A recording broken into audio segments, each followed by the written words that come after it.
नमस्कार दोस्तों, मैं अमित बिश्नोई। आज के वीडियो में हम ईपीएस के बारे में जानेंगे। ईपीएस यानी कि एम्प्लॉय पेंशन स्कीम 1995 के तहत हमें 7 प्रकार से पेंशन मिलती है और 7 प्रकार से अलग अलग तरह से पेंशन मिलती है। इसमें कुछ पेंशन के लिए हमें 10 साल पूर्ण की नौकरी की आवश्यकता होती है, लेकिन कुछ पेंशन ऐसी भी होती है जिनमें अगर एक माह का भी ईपीएफओ में योगदान कटा है तो वो भी पेंशन का हकदार होता है।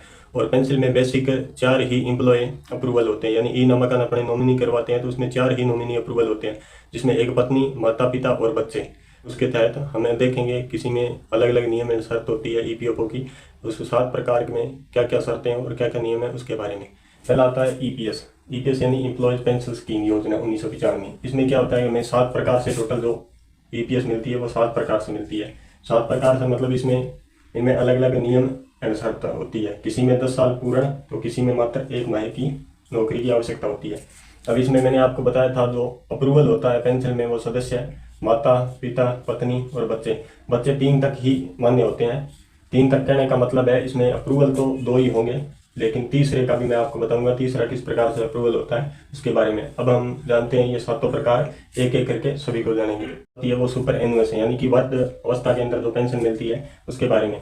वर्ध अवस्था में इसमें टर्म एंड कंडीशन या आपने बोले नियम है, शर्त क्या है, इसमें यह है कि कम से कम आपको 9 साल 6 महीने ईपीएफओ में योगदान देने के पश्चात 58 वर्ष की आयु में ये शुरू होती है। और इसकी जो गणना है वो लास्ट 5 साल की बेसिक सैलरी पर की जाती है। 5 साल की बेसिक सैलरी का मतलब जैसे अभी अपने ईपीएफओ का मैक्सिमम जो बेसिक सैलरी है वो 15,000 का रूल है कि 15,000 पर ईपीएफओ सैलरी देता है। अब 15,000, अब इसका बेसिक निकालने के लिए अपने क्या करते हैं, बेसिक निकालने के लिए 15,000 इंटू 10 साल आपने जॉब की, क्योंकि 9 साल 6 महीने इसको 10 साल गिना जाएगा, फिर डिवाइड 70 से कर लेना। इसको डिवाइड जब अपने 70 से करते हैं तो 2270 रुपये के आसपास ये सैलरी आती है, 2270 रुपये के आसपास।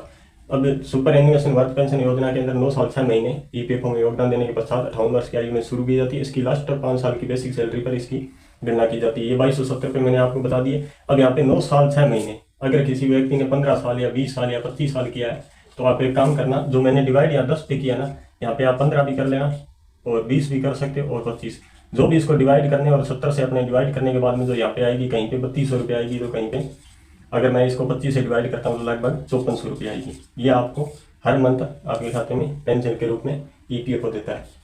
अब ये पहला हो गया। अब अपने दूसरा इसका और जान लेते हैं। हमारा दूसरा आता है, इसके अंदर दूसरा ये आता है कि पूर्व पेंशन यदि 10 वर्ष सदस्य के बाद नौकरी छोड़ देता है और अन्य जगह जॉब करता है, यदि वह पूर्ण पेंशन लेना चाहता है, यानी कि कहने का मतलब इसके अंदर यह है कि कोई व्यक्ति 9 साल 6 महीने कार्य करता है, 9 साल 6 महीने कार्य करता है, उसके बाद में वो नौकरी छोड़ देता है और कोई ऐसे प्रतिष्ठान में कार्य करता है जहाँ ईपीएफ का अधिनियम लागू ना हो, और उसने 9 साल 6 महीने नौकरी करने के बाद छोड़ दी और वो चाहता है कि मैं 50 साल की एज में पेंशन स्कीम चालू करवाऊँ, तो इसमें क्या रूल होता है, इसमें यह होता है कि 58 साल की एज में आपको 100% पेंशन का लाभ मिलेगा।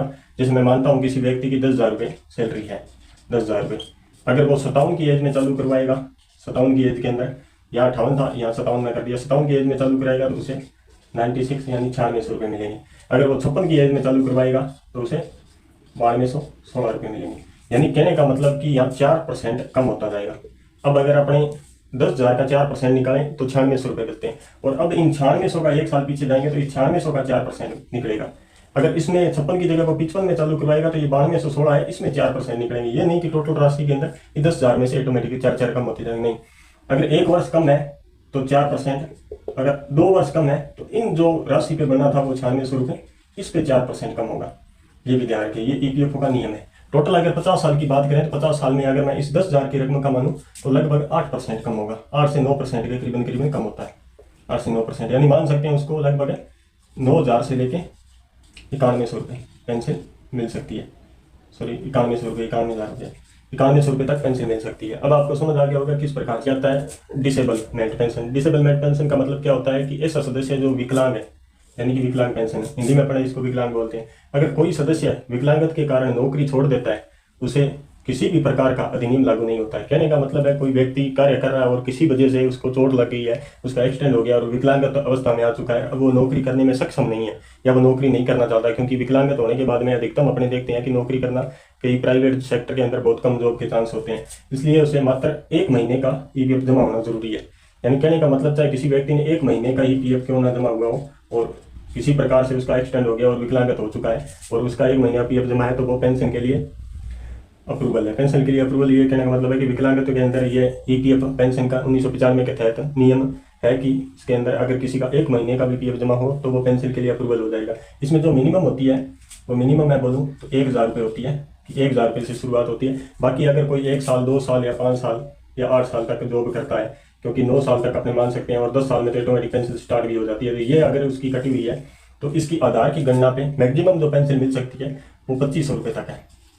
2500 रुपये तक ये इसकी गणना के आधार पे है, यानी 1000 रुपये से लेके वो 2500 रुपये तक का पात्र है पेंसिल लेने के लिए। अब अपने जो पीछे 4 और बच्चे हैं उनको नेक्स्ट वीडियो में करेंगे, क्योंकि वो विकलांगत और अपने विधवा और बच्चों से सहित है, काफ़ी वो लंबा टॉपिक है, उसमें थोड़ा टाइम ज़्यादा लगेगा। तब तक के लिए नेक्स्ट वीडियो में मैं उनकी चारों की आपको एक एक डिटेल अच्छी तरीके से समझा दूंगा। तब तक के लिए धन्यवाद।